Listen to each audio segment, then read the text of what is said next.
Good afternoon, everybody, and once again, thank you for joining me on the Roaming Prepper channel. And today we will have our Monday summary of news and headlines from around the globe.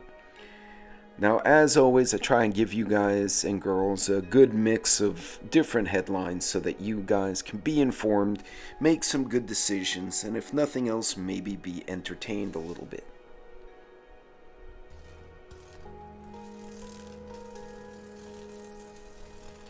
Now, before we go any further, don't forget to like and subscribe. You can give me a thumbs down if you don't like the news I'm giving, but do something. Thumbs up, thumbs down, share, like, etc., etc. And with no further ado, we're going to get started today with what in heaven's name is going on in the universe today. So our first headline of the day is actually an interesting one. Gas prices look like they'll get better, but not before getting worse.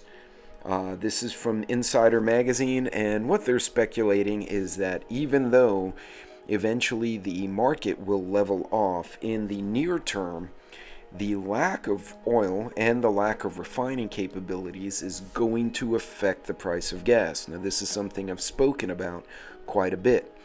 Between multiple projects being canceled by the feds up in Alaska in order to protect the local environment, as well as permits being either delayed or stonewalled in New Mexico, Texas, and Oklahoma, you're going to see an increase in fuel.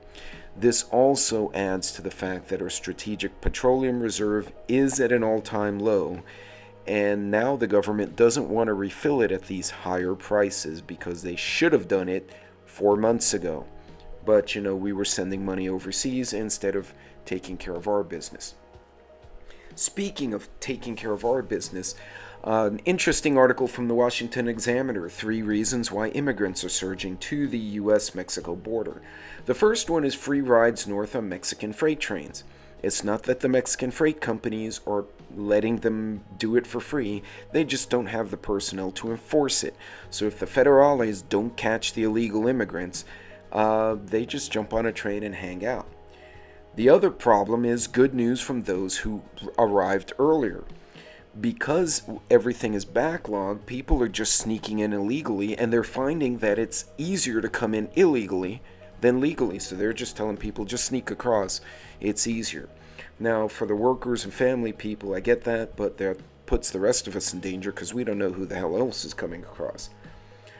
Also, these Border Patrol One app has been largely delayed and is overflowed with requests. The cartels have even gotten to where they're having people internationally make requests just to delay the process. They're doing this on purpose, flooding the system, so that while CBP is dealing with migrants and people, they can sneak guns and other such stuff across the border. Actually quite genius on their part. And as you all know, last week Governor Greg Abbott of the state of Texas has officially declared an invasion at the southern border because we cannot control large numbers of military-age men. By one count, somebody said it was 30,000. It was multiple brigades, I believe, worth of Chinese men between 18 and 29. The Texas National Guard has rolled out to Eagle Pass, and they are fortifying the border. Upon his declaration of invasion, it also allows him to request help from New Mexico, Arizona, and Louisiana, Oklahoma, Arkansas, and various other states. The problem is they're all experiencing the same problem. So guardsmen are in short supply, or the availability is tight.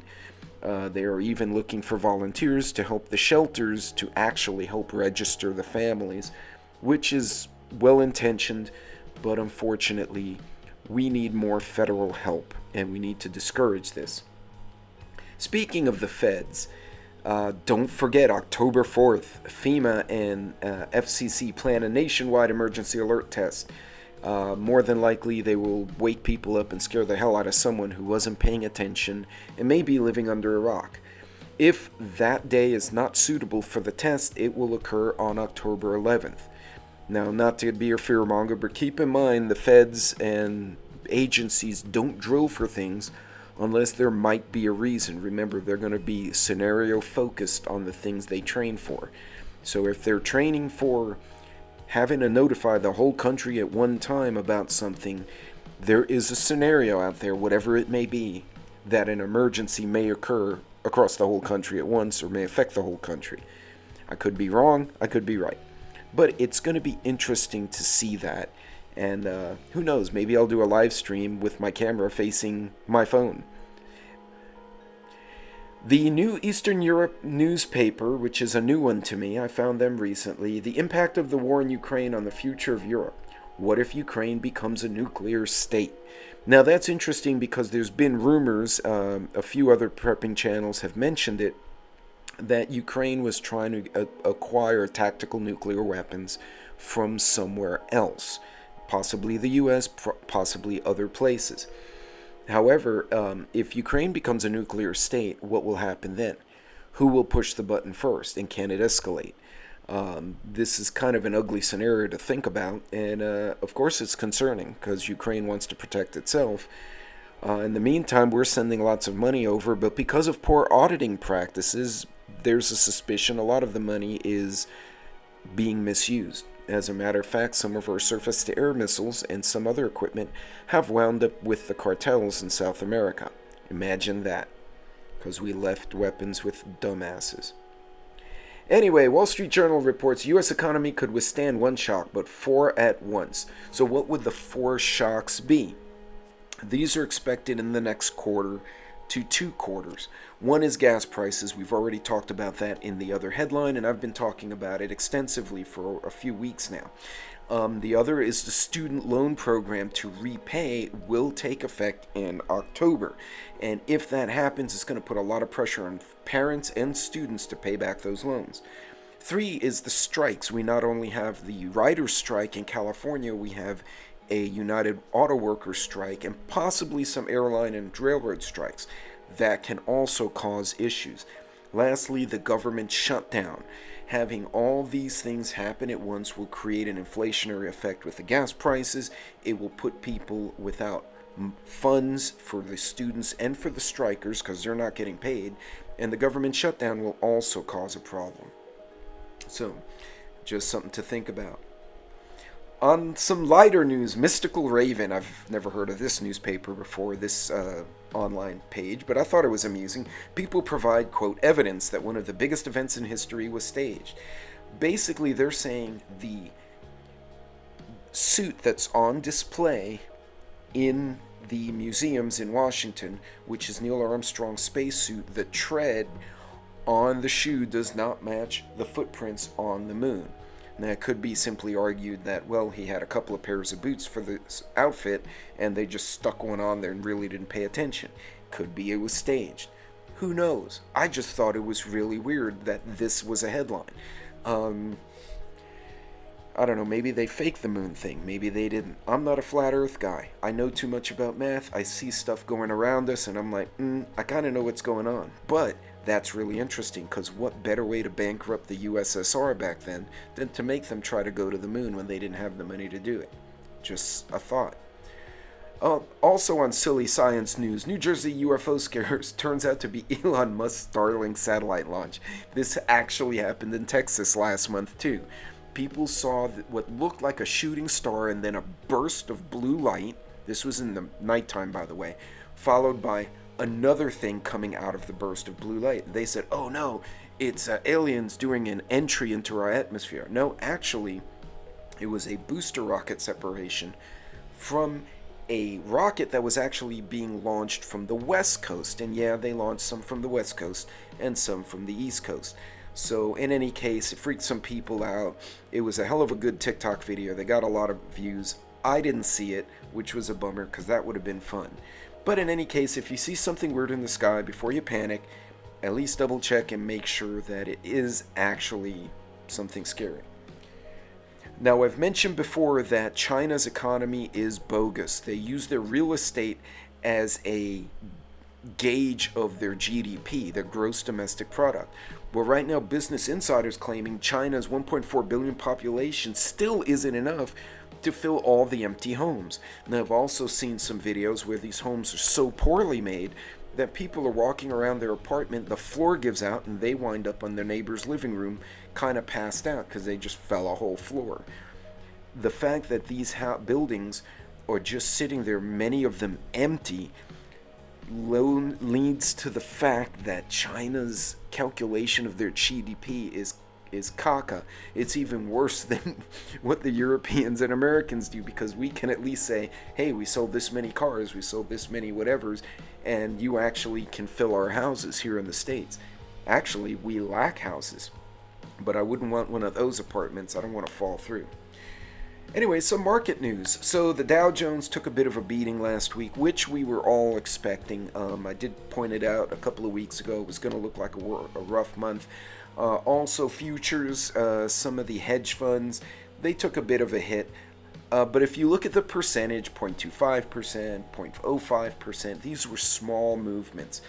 The various stock markets, including the Wall Street, the Nikkei over in Japan, and the Hang Seng in Shanghai over in China, it was a mixed bag. Asia actually didn't do too bad on the market. So again, we sometimes see the US market take a dump and we freak out. In reality, it's not all over the world. Gold went back up. Silver went down to $21, which I mentioned to you guys was possible. Last week it did, but it's back up to 23. Natural gas is kind of low.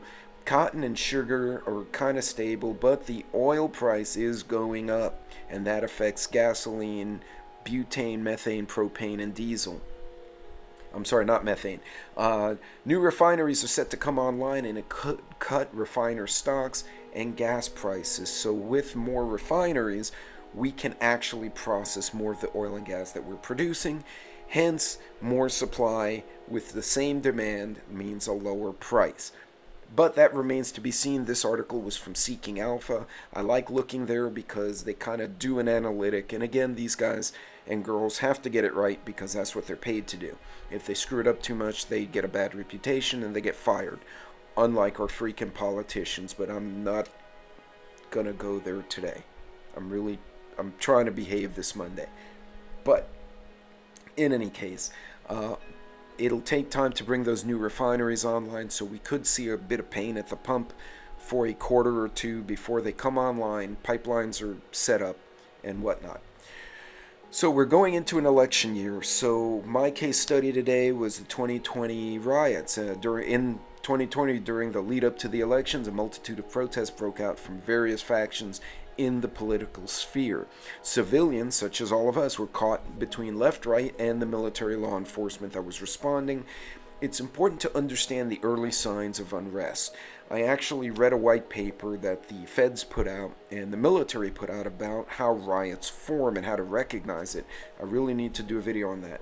Many of the incidents would target groups based on ideology, race, and ethnicity. So, they're attacking people with MAGA hats or what looked like one. They're attacking people because of their color, because of their gender. People were just lashing out. And it's important, a few things to understand. Law enforcement went to extremes depending on where you were. As you remember, in some states like Texas, Oklahoma, they were all over the rioters as soon as the riot broke out. In other places like Portland and Seattle, they retreated and basically allowed them to create a Chaz. The Chaz was supposed to be the unoccupied zone where whoever took over, these anarchists. Afterwards, they found out that there were a myriad of attempted murders, beatings, rapes, sodomies, assaults, and other stuff because nobody was enforcing the law. It just became a free-for-all. I guess some of these protesters fail to realize if there is no law enforcement, it becomes survival of the meanest. Not the fittest, the meanest. The more brutal you are, the more power you have. So, to avoid riots, or things to think about, avoid the area at all costs. Pay attention, especially like me, I travel from here to a major city in another state. I'll read the local news, what protests, what events are going on. I want to have a change of clothes, not just for practical purposes, but to be able to blend in. Also, let someone outside your immediate family know where you are. It could be your boss if it's on a business trip, local coworkers or relative. Change your voicemail if you start to see trouble, saying, hey, I'm in such and such place, a riot's breaking out, I'm going to head to the airport or here. So at least they have an idea of where you've gone. Don't walk against the protesters. If you have to cross the street, walk across them. Wear colors that match the protest. And don't stand out, don't pick fights. As always, I'm going to state again, thousands of minors are being trafficked. Actually, with this debacle we have on the border right now, there are tens of thousands of children who came across, were not verified that the person with them was actually their parent, and they now have no freaking clue where these kids are. Sadly to say, I suspect a large number of them may be in a trafficking situation. Be aware of the signs of human trafficking, including abuse, burn marks from cigarettes, won't look you in the eye, skittish, frightened to talk to you, look to someone else for permission to talk to you. I've even seen, sadly, we reported it when we saw it, young girls on the side of a road while we were on a business trip. And she was all tore up, guys. It was awful. At the next truck stop, we called law enforcement, and the dispatcher said, we'll send the car, but more than likely, when the car is on the way there, they have lookouts. They'll see the police car coming, they'll make a cell phone call. By the time the cops get there, they'll be gone. And the dispatcher said it's an ongoing battle for us, which broke my heart because this girl couldn't have been 15 years old. But what do you do, right? Do the best you can, be aware of the situation, call the human trafficking hotline if you think that might help. But don't just look for your own kids, look at their friends, make sure they're okay. As always, if you want to support the channel, I have a variety of discount codes for various stuff. ReadyWise in particular, a lot of people like. You need some Wallaby Mylar bags, I have a discount code for that. If you go to my link tree, I have a variety of goodies and discount codes you can use. But again, as always, and I reiterate it, make sure you take care of yourself and your needs first. Make sure it fits your budget. Make sure it makes sense for you. Don't buy something because I think it's a good idea, because my situation is different. And anyone who tells you to run up their credit card because the end is nigh, I promise you, the powers that be always want to collect. The best thing you can do is reduce your debt as soon as possible. So, boys and girls, ladies and gentlemen, that concludes this week's summary of news and headlines from around the globe, and I appreciate all of you joining me today. As always, don't forget, like, subscribe, or dislike if the news really depressed you. We try to keep it interesting as much as we can. Over the next few weeks, I'm hoping to go to some of these locations in Texas where there's a lot of stuff going on, and maybe get some footage and document it for the community. But until I get to do that, I get that break. Folks, please be aware of your surroundings. Be careful out there. Do smart things. Think your actions through. Don't spend money if you don't have to, but if you're going to spend the money, make sure it's for the right things. And, don't be afraid to try a new product in small amounts to see if it fits for you. Other than that, be smart. And my travel series will continue. I have a few more travel series, including a premiere coming up on the 28th. Go check out the series. It's some of the tips I use. Flying internationally, flying domestically, road tripping, even on trains, boats, whatever. Just good stuff to know. So folks, I'll leave it there. God bless, Godspeed. Take care.